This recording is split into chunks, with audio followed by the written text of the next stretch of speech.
Good morning.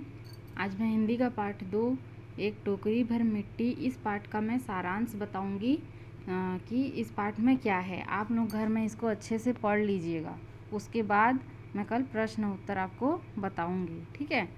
किसी गांव में ना एक जमींदार के महल के पास में एक गरीब विधवा की झोपड़ी थी। ठीक है, अनाथ थी वो। उस जमींदार चाहता था कि वह विधवा उसके झोपड़ी के पास उसके महल के पास से वो झोपड़ी हटा ले। ठीक है। और उस विधवा का पति और उसका एक लौता बेटा भी उस झोपड़ी में ही मर गए थे। उसकी एक 5 साल की उसके बेटे का 5 साल की एक छोटी सी कन्या थी। ठीक है, मतलब उस विधवा की वो पोती थी। ठीक है, वो दोनों उस झोपड़ी में रहते थे। ठीक है। और दोनों झोपड़ी में रहते थे।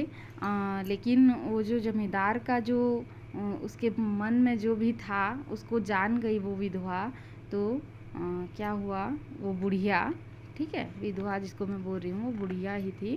वो ना जमींदार के उस मनसे को जानकर बहुत ही दुखी हो गई थी।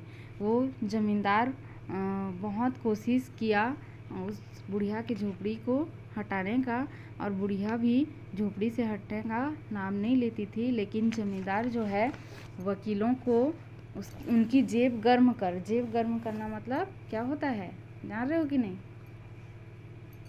उनको बहुत सारा पैसा खिलाकर वकीलों के पास से वो झोपड़ी अपने क्या कर लिया, अपने कब्जे में कर लिया। फिर बुढ़िया वहाँ से छोड़कर चली गई। ठीक है।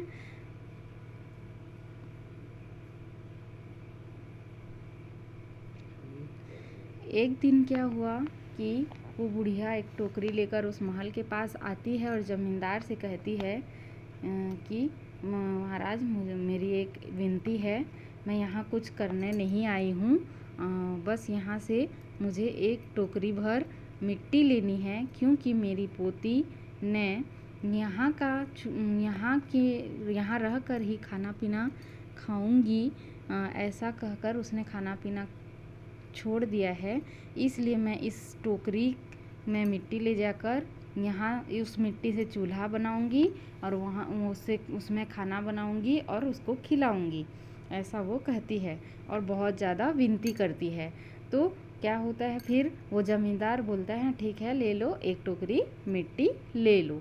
ठीक है।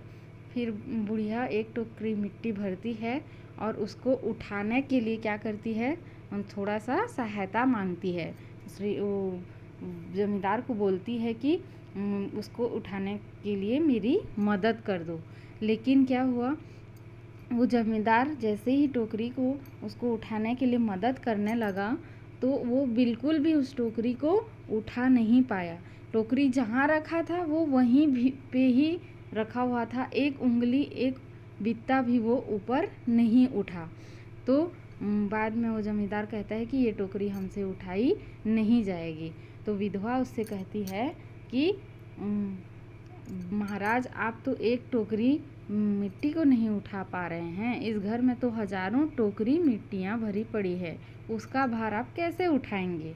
इतना सुनते ही जमींदार की क्या हो जाता है, आंखें खुल जाता है। ठीक है। वो अपना कर्तव्य याद करता है और वो जमींदार को माफ़ी मांगता है और उसे वो झोपड़ी वापस दे देता है। तो यहाँ पे क्या है, एक बुढ़िया और उसकी पोती का उस घर से लगाव का अच्छे से बताया गया है इस पाठ में। आप लोग इस पाठ को अच्छे से पढ़ लेना। ठीक है। मैं प्रश्न उत्तर को बता दूंगी, शब्दार्थ लिख लीजिएगा। ठीक।